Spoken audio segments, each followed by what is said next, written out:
Did Prince Andrew decide to step down from royal duties and to separate himself from his 230-odd patronages, or was he forced to, and if so, by whom? 3 minutes ago, the royal family shared a sad statement about Prince Andrew, and many people were shocked by what they had confirmed.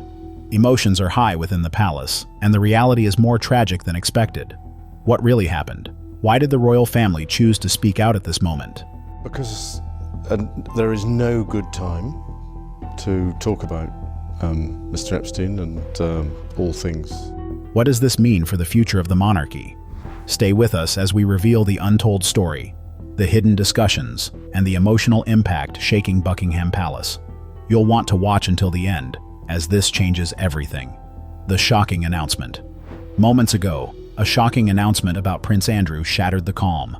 News feeds lit up with a brief and heartbreaking message, causing phones to buzz everywhere and news anchors to scramble for details. The tone was serious, like a funeral, with few powerful words. Each word felt heavy, resonating through Buckingham Palace. It was like closing a book you weren't finished with. Outside the palace gates, a small crowd gathered, their faces a mix of curiosity and sadness. Cameras appeared and reporters quietly shared their what-if questions. The spokesperson provided no chance for questions, only reading a prepared statement that began with great sorrow. Those 3 words sparked an emotional storm. Inside, the atmosphere was tense. Longtime staff were just still. There were whispers of locked-door meetings and urgent calls to higher-ups from hours earlier. It was clear, this wasn't a last-minute decision. Every word was chosen carefully, and the press team had prepared for this moment for days, if not weeks. The media frenzy began. Tabloids worked around the clock, launching special coverage from London to New York to Sydney. Headlines shouted, "Heartbreaking Andrew twist." Pundits analyzed every part of the statement, treating it as a sign of significant change. This situation isn't ordinary. It's a turning point for a man who once represented charm and duty, now revealing the royal family's deep issues. The public wanted to know the reasons behind this news, but there was silence at first. On social media, people reacted with sadness, disbelief, and anger. This issue struck a chord beyond one person's troubles. It challenged the entire institution. As night fell, the gates remained closed. Dim lights flickered in the windows where queens once greeted cheering crowds. There were no bows or smiles tonight, only the weight of what had happened. Whatever this news entails is more than just words. It brings loss and consequences, like waves crashing down. People everywhere feel that something significant has changed. A new chapter begins, testing whether the monarchy will bend or break. The man behind the title. Before understanding the shocking news, let's look at Prince Andrew, Duke of York. He was born in 1960 as the 3rd child of Queen Elizabeth II and Prince Philip. At first, he seemed full of promise. Confident and charming, he appeared to be a rising star in the royal family. But who really is the man behind the title? As a young man, Andrew sought adventure. He joined the Royal Navy, where he earned respect as a brave helicopter pilot during the Falklands War. The country admired him as the fearless prince. But how did he end up as a figure of controversy?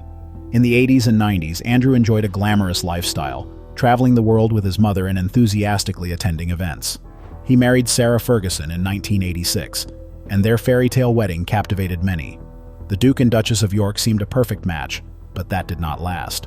The 90s brought challenges. Andrew's marriage ended and scandals began to surround him. He went from being a hero to someone struggling with public perception. As time passed, he became embroiled in serious controversies that now overshadow his past. People who know him well describe Andrew as loyal but stubborn. He cares deeply for his daughters, Beatrice and Eugenie. Even after stepping back from royal duties, he remains a dedicated father. However, his past decisions continue to affect him. Each new headline seems to pull him further from the respect he once had. As news breaks, we wonder, is Andrew's story reaching its lowest point? Is this the end, or is it just the cost of being part of the royal family? That afternoon at the palace, tension filled the air. Staff members, familiar with the palace's ways, sensed something significant was happening. They paused in their tasks, exchanging worried glances. Information flowed quickly to top officials, and the atmosphere was thick with anticipation. Every action and decision felt critical. Early that morning, a team gathered in a private room to prepare a statement.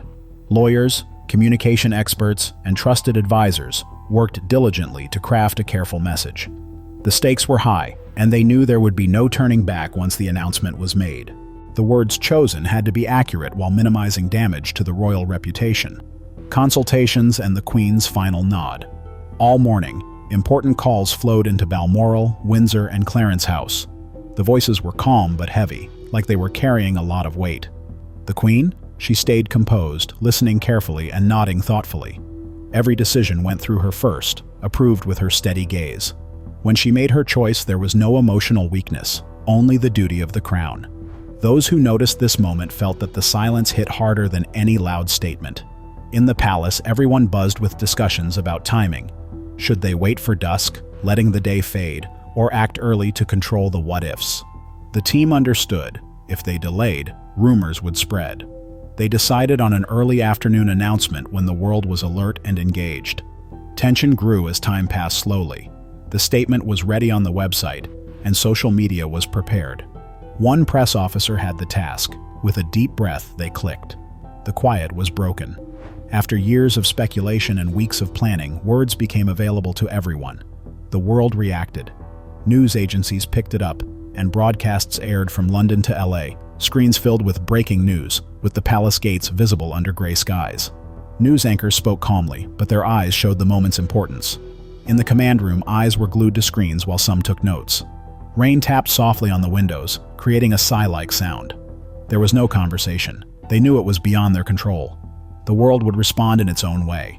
As the palace lights dimmed and staff left that evening, a heavy silence hung in the air. The gates were closed, and the Union Jack hung limply. The call was made, and the words were out, marking a moment in history. This wasn't just news. It was a significant change, revealing truths that were hard to hide. Even in these historic halls, time shows what's buried. At exactly 12:57, the announcement went live on the website, with social media following closely behind. The timing had been carefully planned. Phones buzzed around the world, with alerts signaling that private information was now public. The statement was short but powerful, starting with great sorrow, which set a serious tone. The formal wording hid some emotion, but the sadness was evident. There was no plea for sympathy, just the firm's usual strong facade through successes and failures. Yet beneath the surface, a profound personal loss, as quiet as a whisper. Breaking news and public mourning. News organizations paused mid-broadcast as anchors read shocking news live, their voices wavering between surprise and somber respect. Reporters filled studios to analyze the announcement, looking for deeper meanings. The phrase, "at this difficult time," hit hard. It showed a family in pain, struggling with the situation. The BBC canceled regular programming for extensive coverage. Global networks joined in, dedicating airtime to detailed reports. The people of Britain felt the impact deeply, gathering at the palace gates, faces showing confusion and fear. Some held flowers as symbols of hope, while others stood in silence, absorbing the sadness. The atmosphere was heavy, filled with whispers and quiet tears. Cars crept by slowly, with crews capturing the emotional responses of the crowd.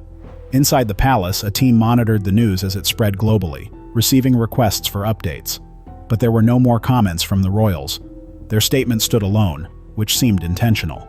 By evening, every news outlet was reporting. The palace gates were under dark skies. Headlines varied, but the sentiment was the same. Something significant had changed. It felt final, like a door slamming shut. Coverage continued late into the night, focusing on the palace, where the Union Jack hung limply in the rain. The city quieted, but the palace grounds remained tense, as if holding its breath. Staff left quietly, weighed down by the day's events. While the world processed the news, the deeper story remained behind those old walls. A significant chapter had closed, but its effects would linger. Amid the turmoil, the royal press team remembered a key lesson. Despite their grand environment, time always exposes truths. With the announcement, silence followed. A new chapter had begun, raw and painful. For the royals, this was not just news for the media. It highlighted a reality that couldn't be ignored, affecting Andrew and the pride he once held. In the hours after the news broke, grief settled heavily, enveloping both the family and the nation. The royal pomp and grandeur could not hide the pain felt within. Courtiers crept, without laughter or ease, only the silence after a heavy blow. The Queen, she stayed in her study that afternoon, away from the media and advisors. Those closest to her described her as composed but deeply affected. an outwardly steady figure but hurting inside. Her reign had faced many trials, but family struggles always cut the deepest. Seeing her son's name in the headlines again brought a sadness too great for simple words. A family divided by sorrow. Andrew tried to stay hidden in a quiet part of the palace after receiving difficult news. His name was unexpectedly in the papers. He had kept a low profile for years, only attending family meetings, but now his chances seemed gone. That night, Beatrice and Eugenie went out, trying to avoid cameras, but still getting caught. They felt tired as they faced the reality that things would not return to normal. This situation affected not just the family, but everyone connected to them. Outside the palace, crowds gathered. Some came to pay their respects, while others were in shock. Flowers piled up with sympathy notes, showing a shared sense of loss. Cameras clicked in the background, adding to the sad atmosphere. News screens showed experts and commentators discussing Andrew's fall from grace. This scandal was not new, but it felt especially tragic. The palace became quiet as night fell, with only dim lights showing. The flag hung still, symbolizing the heavy silence over the family and the nation. The pain from the phrase, "with great sorrow," would leave a lasting mark. Behind the scenes, the inner circle knew they had to handle the timing carefully. While mourning Phil's passing and adjusting to Charles's new role, they wanted to manage Andrew's situation before rumors spread. Their legacy, rich but fragile, was at risk. The palace's delicate balance. Advisors had different opinions on how to handle Andrew's situation. Some wanted a gentle approach, but others warned that being too soft could hurt their reputation. The debate ended when new, serious information came to light. Crystal suggested they tackle the issue directly instead of being aggressive. The organization's stakes were high. Scandals could damage many areas, making charities pull away and diplomats hesitant to engage. Andrew needed to manage the situation carefully so that everyone shared responsibility. The public relations team worked late to put together statements. They aimed for honesty and chose a direct yet sorrowful tone, recognizing the seriousness of the issue while committing to moving forward. On a personal level, the situation had profound implications. Supporters worried about the long-term effects for Andrew, the girls involved, and Liz, who had supported him. Loyalty faced challenges, with some allies quietly walking away. From an external perspective, it made sense for Andrew's organization to adapt and cut ties to protect the group. They wanted to stress that no title is exempt from criticism and aimed to build a strong legacy instead of focusing on individual recoveries. As time passed, trust began to rebuild. Initial anger turned into reflection.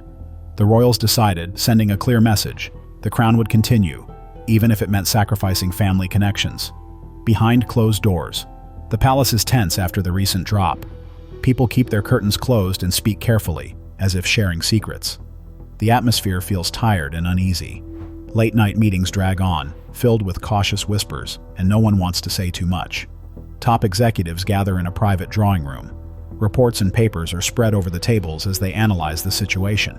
This isn't just about fixing a crisis, it's about protecting the firm's legacy that has survived tough times. The pressures feel personal. Concerns grow among Windsor and Balmoral staff. Each branch receives updates, but comments are limited and carefully managed. Silence fills the air.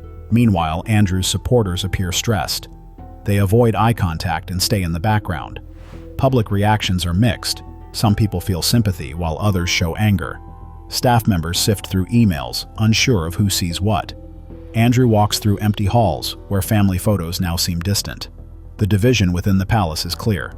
Some executives debate whether to act with compassion or practicality, and tensions rise in hushed conversations. The mood shifts. No more light chats in the hallways, just a heavy silence. Everyone can feel a growing divide and lingering sadness. As night falls, the palace looks calm from the outside, but inside it feels heavy with unmentioned loss. Decisions made in secret will affect not just one prince, but also the family's future. After this incident, Britain's royals notice a change. The world has reacted, but the effects have reached everyday life. Charities linked to Andrew quietly remove his name. This small act signals that the family's reputation is at risk, and they are choosing to protect it. A monarchy under scrutiny. The palace's recent statements have caused tension inside its tall white walls, where discussions are quiet and curtains stay closed. Late-night meetings happen often, with whispers shared among a few people. In a comfortable drawing room, important officials gather, papers spread like fallen leaves, worrying about how the media will react. The stakes are high, with a scandal challenging their legacy. Rumors of disagreements arise from different residences: Balmoral, Windsor, Sandringham, all under orders to stay silent. The atmosphere feels heavy. Meanwhile, Andrew's team faces a mix of sympathy and anger while dealing with daily reactions. He walks through the familiar halls feeling haunted by memories. Divisions appear among the officials. Some want to show compassion, while others argue for making hard choices. This tension simmers below the surface, creating cracks that could widen. The once lively vibe in the palace now feels weighed down. Instead of laughter, echoes fill the marble floors, and a sense of loss hangs in the air, as if a goodbye has already happened. As night falls, the outside looks calm, hiding the chaos within. The public sees a peaceful front, but struggles continue inside. Recent events affect the royals, changing their relationships with charities and damaging reputations. This quiet shift highlights how fragile the firm's balance is.